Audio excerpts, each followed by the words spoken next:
咁尋日咧，香港發生咗一件非常之嚴重、令人心痛嘅火警事故，就係大埔宏福苑喺大廈維修期間突然間起火，有8座嘅住宅，超過幾千人流離失所，無家可歸。有住戶因為今次嘅火災意外嚴重燒傷，甚至有人命傷亡，亦都有消防員殉職。最大嘅問題引起到咁大嘅傷亡數字呢，原因就係宏福苑係做緊大廈維修，而好多居民呢都仲係喺大廈裏邊住緊嘅。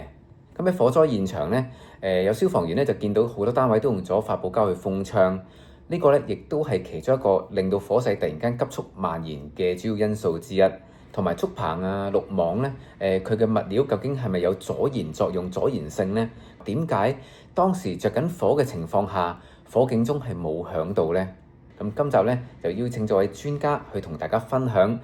以佢嘅經驗去探討一下，究竟今次嘅火災意外邊個責任最大？係人為因素居多啊，定係純屬意外呢？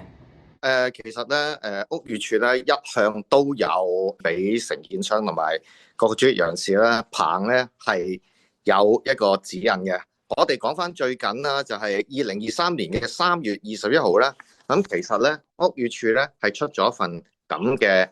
信件，就俾所有嘅AP 啊、RSC 啊，或者係所有嘅承建商嘅。咁其實喺呢份指引入邊咧，亦都寫到明咧，進行譬如興建啊、拆卸啊，或者任何嘅工程嘅建築物，咁佢個保護網啊、保護膜、防水布等等咧，都係應該有一個阻燃嘅標準嘅。列出咗譬如 GB5725-2009嘅安全網嘅標準啦，BS5862-2008啦等等嘅測試標準嘅。咁而呢啲標準咧，就係一個指引啦，當然係屋宇署嘅。咁亦都話，如果你哋有辦法證明到其他嘅標準係 equivalent to 呢啲咁嘅阻燃功能咧，你可以 submit 俾翻屋宇署去做一個審批程序嘅。咁如果你冇咧，就要跟翻呢3個標準啦。咁2025年嘅10月21號咧，屋宇署亦都再出咗另外一份去提醒頭先所有嘅人士咧，喺個棚嗰度咧。如果要掛嗰啲網啊、油布啊，或者係保護網等等咧，都要用翻頭先所講嘅標準。個標準就冇改過嘅，不過係再次提醒咁嘅啫。咁建造業議會啦，大家講嘅 CIC 啦，咁亦都出咗一啲通告指引嘅，就話俾大家知應該要點做。咁中英文版並存嘅，呢個嘢係一定要遵守嘅。如果唔係咧，個危險度咧就會好大。咁究竟咧點樣可以知道個建築商啊、承建商係咪用一啲合規格嘅棚架或者棚網咧？其實咧，當一個工程進行之前咧，咁佢哋未掛啲網上去之前咧，咁其實咧佢哋要提供頭先所講嘅測試嘅報告啦、證書啦，證明佢係買咗合乎呢個咁嘅阻燃嘅物料規格咧，咁當然可以用啦。咁而作為一個承建商咧，其實佢係應該會將呢啲咁嘅證書物料咧，就會俾呢個顧問公司即係譬如話AP 啊、RSC 啊等等啦，咁亦都會俾嗰個法團啦，因為法團作為業主啦，佢哋都會俾佢睇嘅。但係佢有請咗一個專業嘅人士啦，即係話頭先所講嘅顧問公司啦，呢隻嘢得定唔得，合例定唔合例？法團咁我當然未必識，或者未必知道有啲咁嘅條款啊，或者係咁嘅屋宇署嘅信函啦。咁但係我請咗專業人士，應該專業人士就會幫我手去處理呢件事噶嘛。咁如果真係有啲承建商用咗啲非阻燃嘅物料嘅話咧，其實阻燃同非阻燃嗰個成本啊，大概係相差幾多度咧？你知啦，個網係好大嘅，相差都一個比較大啲嘅數噶，咁起碼都有6-7倍嘅價錢。咁但係如果你話作為一個有誠信嘅承建商啦，亦都或者係一個負責任嘅建築專業人士啦，即係嗰啲 consultant 啦，咁其實佢應該係去執行呢樣嘢嘅。整個工地運作入邊咧，仲有一個人咧就叫 RSO，就係所謂嘅註冊安全主任。咁其實我註冊安全主任咧就真係淨係睇安全嘅專家啦。咁但係搭棚嗰時佢哋用嘅物料，咁作為安全主任，佢其實亦都責無旁貸，應該去睇一睇究竟佢哋承建商用嗰隻嘢同佢報上嚟嗰隻嘢係咪唔同咧？咁佢哋因為佢哋要離貨噶嘛，咁離貨咁佢應該要 check 貨啦，咁亦都會應該實地去做一個測試，去睇翻佢嗰隻嘢係咪真如所講係真係一個阻燃嘅物料啊？嗱，我已經講到明啊，呢樣嘢咧，大家唔好誤會，佢唔係防火，佢只係阻燃啫。咁防火咧就話佢可以 against the fire，即係話可以擋住火，但係佢係唔會擋住 fire 火嘅，佢只係會話將火去燒到佢嗰時咧，佢係唔會有個燃點，佢即刻會溶咗或者熄咗，咁啊等嗰啲火唔好再 spread 開去咁解嘅啫。咁由上年7月開始動工到依家咧，超過1年時間都仲未完工。而承建商就係宏業建築工程有限公司，總費用達到天價3.3億。咁所有嘅單位咧就共同分擔呢筆數，每戶大約要夾16至到18萬左右，遠高於同區或者同類型屋苑嘅維修費用。之前東張西望都有報導過宏福苑嘅天價維修工程，咁咧都引起外界嘅關注。現場見到即係消防員去到嘅時候咧，見到啲窗都用咗好多發泡膠去封窗嘅，呢個係即係有咩作用咧？同埋係咪都係行內常見嘅做法嚟嘅？咁通常業主同個顧問公司咧都會問一個問題嘅。當然作為一個業主，佢就諗緊，如果你做維修嗰時，會唔會有啲作嘢啊、修補嘅時候會整爛我窗，同埋會打爛我窗？咁嗰個顧問就話啦，承建商你有乜嘢辦法啦？咁通常嚟講咧，都會用薄夾板啦，就擋住佢，等佢唔好打。咁但係當你用薄夾板嘅時候咧，有啲業主就話：哇！你滴滴答答打落個板度咪好嘈咯？你點可以減低個噪音啊？咁咁我哋咪加多塊發泡膠咯，打落塊發泡膠度。咁如果打穿咗，都係打落塊板度，都係唔會打爛你嘅窗嘅，亦都唔會污糟。睇翻其實而家喺個維修行業度咧，好多都用緊呢個方式去處理嘅。咁但係如果係用發泡膠，係好容易燃燒嘅物料嚟嘅。咁即係話其他嘅一啲大廈維修啊，或者維修緊嘅一啲樓宇咧，都係用緊呢個方法嘅喎。咁其實都存在一定嘅危險性。因為我都見過有啲咧就話我哋會封啲透明嘅亞克力膠啊等等啊，即係種種方法都有嘅，但係個目的都係要封咗嗰啲窗。等佢唔好喺工作之中俾人打爛，因為封木板同封發泡膠咧，有一啲業主就覺得你封咗之後就黑掹掹，即係透光度唔好啊，即係好似要俾人韞咗個密室咁。咁我哋都見過有啲係封亞克力膠嘅，咁就會有個光源入嚟啦。就每一個項目唔同嘅，但係樹道同規矩都係愛嚟一個保護嘅作用嘅啫。我都見過有啲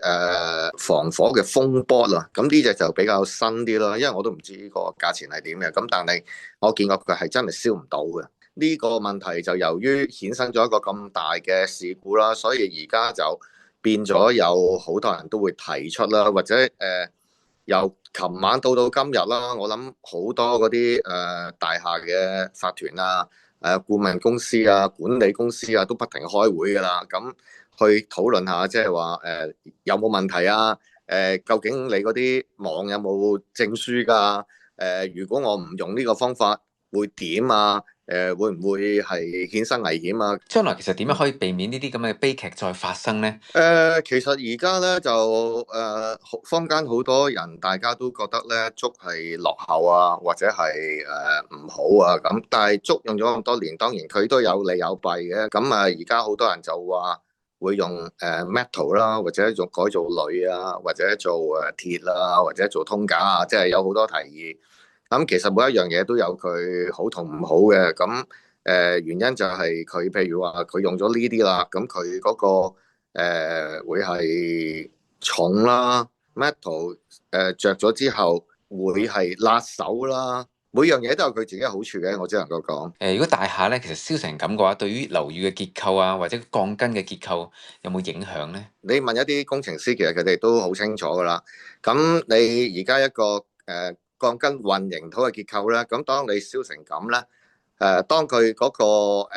火能夠達到300度熱度嘅時候咧，先講嗰個石屎啦，所謂鋼筋嗰個混凝土啦，喺嗰度其實入邊咧啲水分咧已經抽咗大部分嘅啦，咁變咗佢會開始裂開佢自己本身，因為混凝土係都係用水啊溝埋嘅啫。咁如果你抽乾咗啲水嘅，咁嗰啲水即係好似同皮膚一樣，佢就開始裂啦啊咁。另外一樣嘢咧，到300度嘅時候咧，喺嗰個鋼筋嚟講咧，佢哋都開始會攣啊、膨脹啊等等嘅情況出現嘅。咁所以喺呢個300度嘅情況咧，咁其實嗰個鋼筋同嗰個水泥咧都係有問題嘅。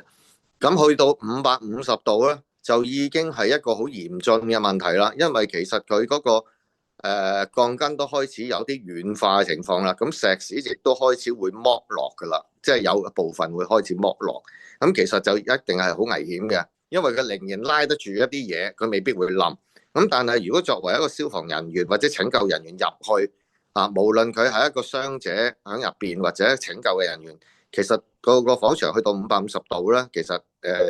你問我就建議佢哋唔應該踏入呢個火場噶啦，焗啊同埋不斷升高啊，其實係拯救上嚟講係超級困難嘅。咁如果真係鋼筋結構有影響嘅話咧，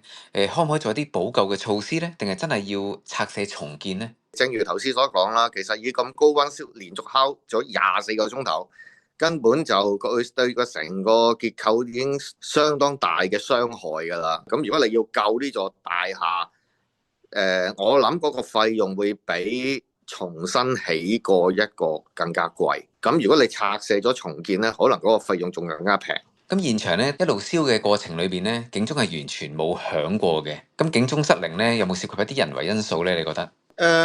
我自己個人覺得咧，由於佢哋而家就做緊嗰個維修啊，咁喺當做維修嘅時候咧，咁佢哋就會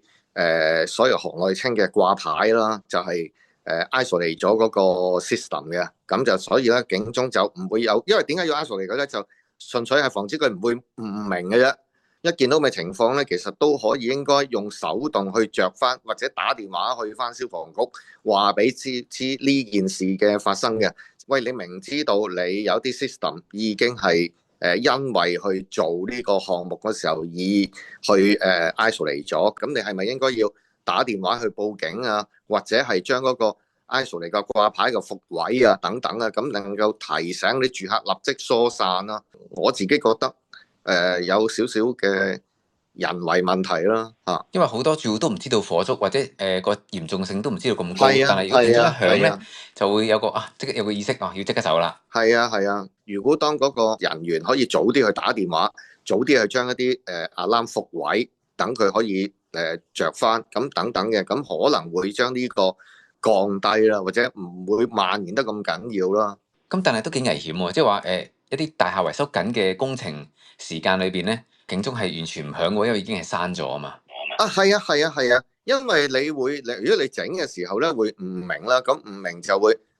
好似狼來了咁啦，因為其實消防局都唔知你真定假啊嘛，咁所以消防公司就會肯做呢啲嘢嘅時候就會掛牌啦，所謂咁，然之後就會打電話同消防處講翻呢座樓咧響邊一個時段咧，我哋而家係做緊嘢嘅，咁係所以暫時就唔會響嗰個警鐘噶啦。但係你覺得佢係即係長時間，因為成個大廈維修嘅工程咧已經係講緊超過1年時間啊嘛，